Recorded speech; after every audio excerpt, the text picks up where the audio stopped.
Hi, guys and ladies. Welcome back to another exciting episode. My name is Disama Matieti. This is episode number 25 of the Being an Analyst podcast. Our podcast aims to inspire ordinary people or ordinary analysts or novice or seasoned analysts into expert analysts.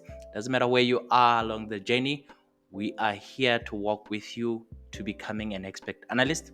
What we're going to be discussing on episode number 25 is actually looking at the benefit of strategically analyzing or strategic placing cybersecurity in terms of helping out with business informatics. So we're looking at cybersecurity as a game changer for business informatics. That's what we're going to be discussing just after our theme song. So stay tuned.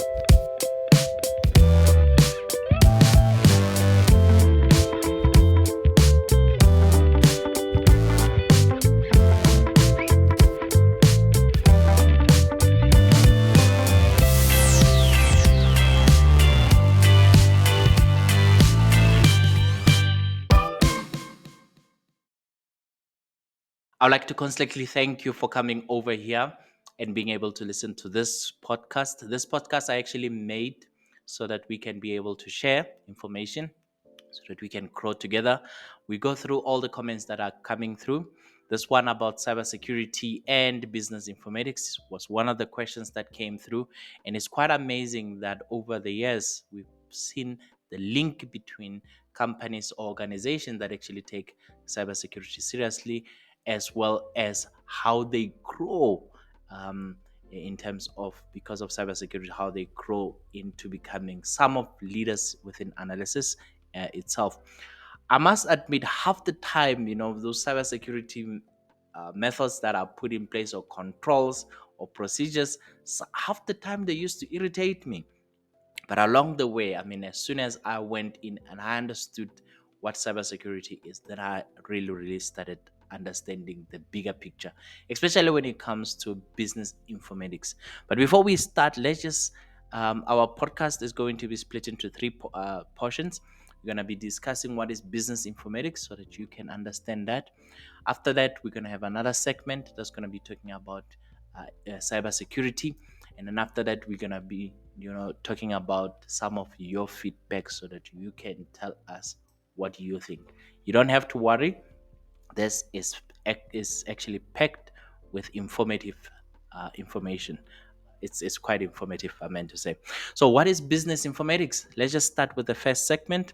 Business informatics is also known as business information systems or management information systems. I think we already know those terms. They've been with us for quite a while.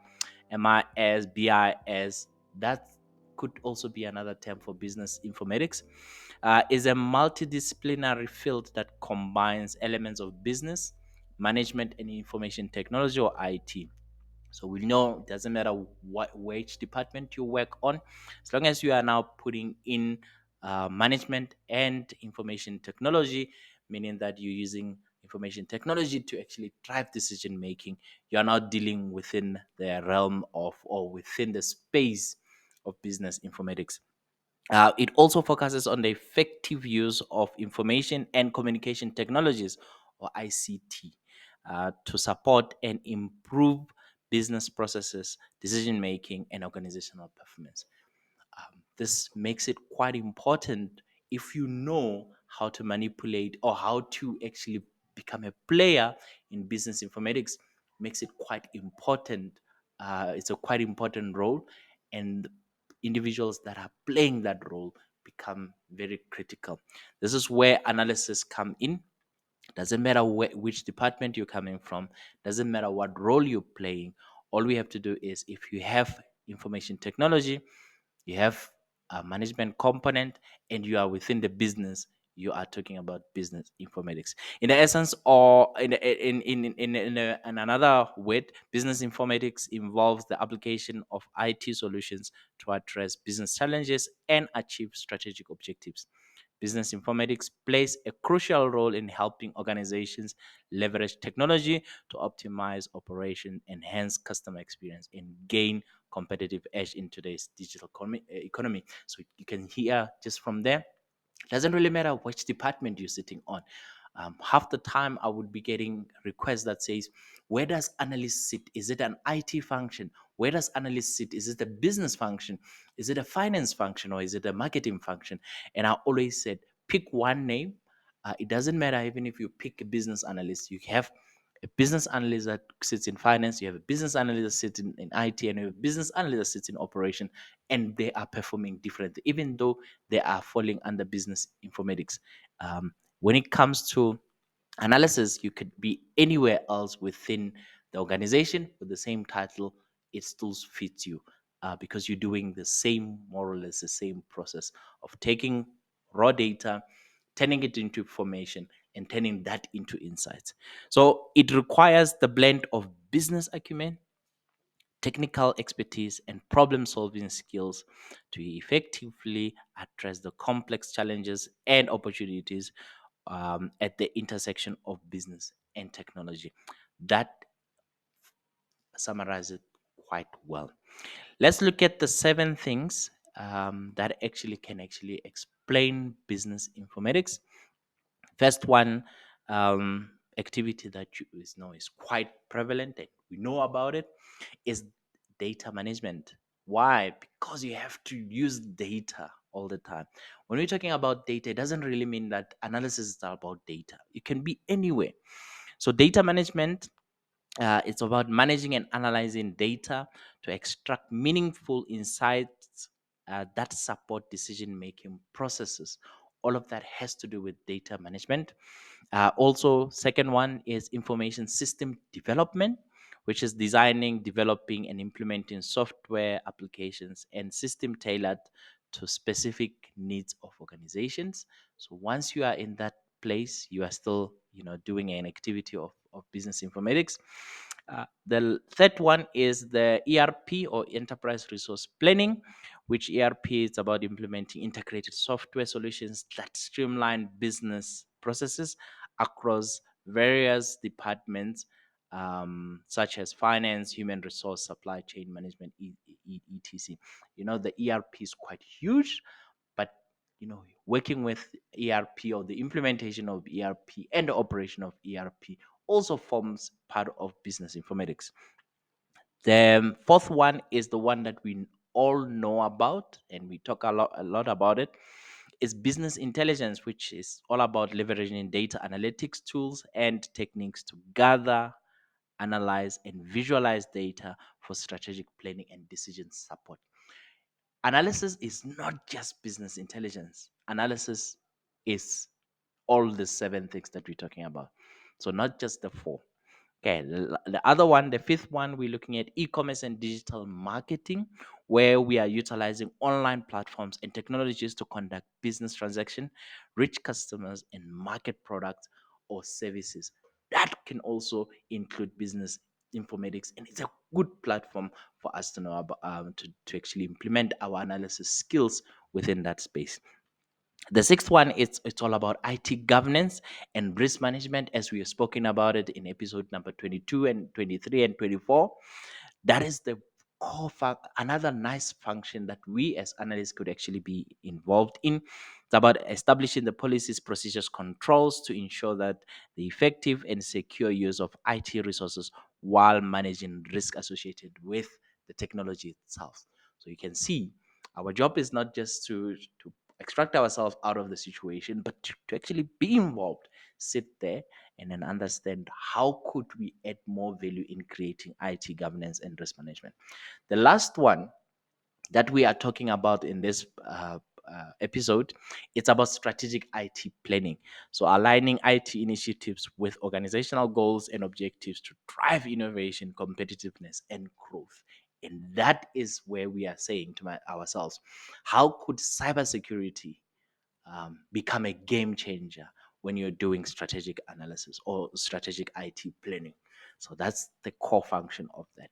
Because why?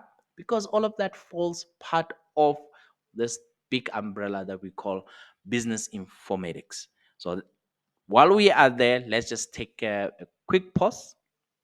Let's just do a quick poll, just looking at what you're going through. I'm just going to ask a quick question. um, Whatever you're driving, whatever you're taking a walk, or you're just sitting down straight at your desk or wherever you are on your couch, just let's do a quick poll where you can actually just in your head just think about it, to say how often do you um, you know how often do you go ahead and help with the following uh, best practices of of cybersecurity. First one is implementing of strong passwords. Second one is regular updates of whatever tools that you're working on. The third one is firewalls and antivirus. Do you have them? Fourth one is data encryption. The fifth one is access control. Access control meaning that you're stopping people from knowing what you're going through. So, how often do you implement any of these best practices? First one is strong passwords. I know our organizational policy often reminds us to use strong and complex password, so that we have unique passwords that are multi-factored. All of those fun things. Do you do that often? Um, Second one is regular updates, which is keeping your software, your firmware, and your security patches up to date.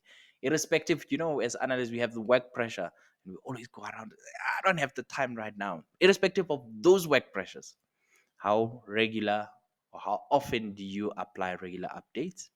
The third one is firewalls and antivirus, implementing firewalls and antivirus to filter and detect malicious activities. I know on our site, I get a lot of people saying, I sent you an email, but I have made my filtering so strong that some emails do not even make it through. How often do you do that? That's on number three, firewalls and antiviruses. The fourth one is data encryption. Encrypt sensitive data when sharing insights and reports to protect it from unauthorized access. That whole point. I used to do this a lot, and people used to get irritated with me. We would uh, encrypt files into PDFs and send it to them with a password, and they would swear at me to say, "We are in one organization. Why are you hiding information?" How often do you do that? If you do it at all. The fifth one is access control, where if you are publishing reports, like you're using Power BI or you're using Excel or whatever, Tableau, whatever the case is, that you are implementing raw level security to limit access to sensitive information based on role or user permissions. How often do you do that? Just want us to reflect on it just for a second. Are we implementing the best cybersecurity practices? Well, we haven't even gotten to that point where we can answer that point. We haven't gotten there, but let's go into our segment right now. So when we go into the segment, this is where we actually trying to talk about the strategic positioning in cyber ready organization. Is it going to help? Well, cybersecurity is not merely a defensive measure. It's a strategic asset that underpins organizational resilience and competitiveness. When cybersecurity is woven into the fabric of an organizational strategy, it becomes a catalyst for innovation, growth, and trust. I don't know if you want to agree with me on that one. I feel like I just came out with one of the best lines. I feel like that's it. But let's go ahead and look at it. Strategic positioning in cyber ready organization. You can expect the following if you are working with cyber ready organization. You can expect one, risk mitigation, because as you are doing cybersecurity stuff, you have to do proper risk mitigation. We've done that with COVID, we've done that with the ISO framework and standards. By proactively identifying and mitigating cyber risk, organization can safeguard their reputation, customer trust, and bottom line. because when customers know that they are trusted, you can always be able to charge a premium for whatever you are selling. You remember that whole debacle that happened when the hackers went into Apple, and then I was on and off the Apple phone at the time to say, do I have to use iCloud or not? And you remember the stock also did a little dip at that time, and because we were just asking ourselves, is this, you know, can this happen? Because we always thought that Apple can never be hacked. Now that can actually impact the bottom line, depending on what you have and the trust of us as customers.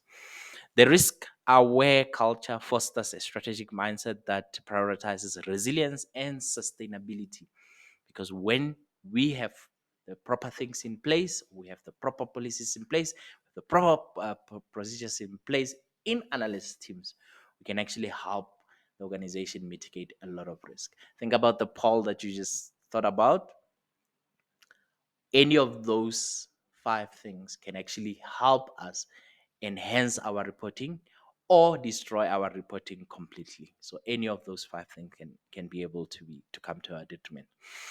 Regulatory compliance with data protection and regulation and industry standards is a non-negotiable in today's business landscape. We've seen that with the ISO, with the COVID, as we spoke about it. Those are the standards. You have to adhere to the standard, otherwise the body is going to be in trouble.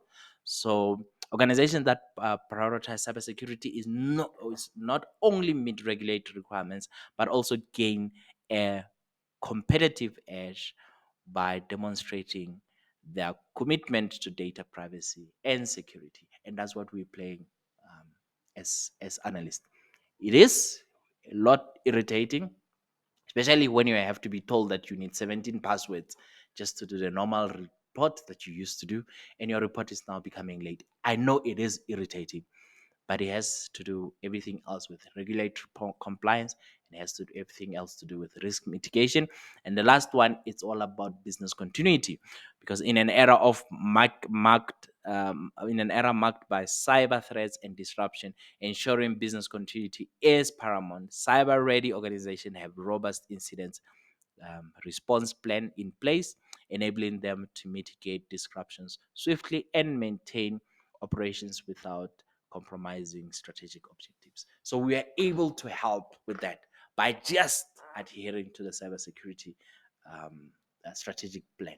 So the threat analyst team will come over here and they implement the policy, and other portions of the analyst, whether you're sitting as a data analyst or sitting as a whatever type of analyst, sitting in your own department, in your own field, you might feel some irritation, but whatever has been implemented by the security analyst is actually quite important for us to safeguard whatever we're going to be sending. And if we comply properly with whatever we are supposed to do, you can be able to share information freely within the organization. So let's look at that.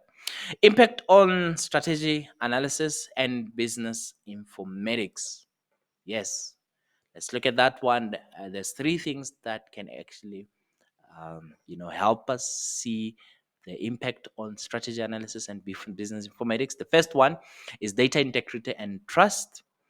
In the within data strategy analysis, data integrity becomes quite important. It is paramount.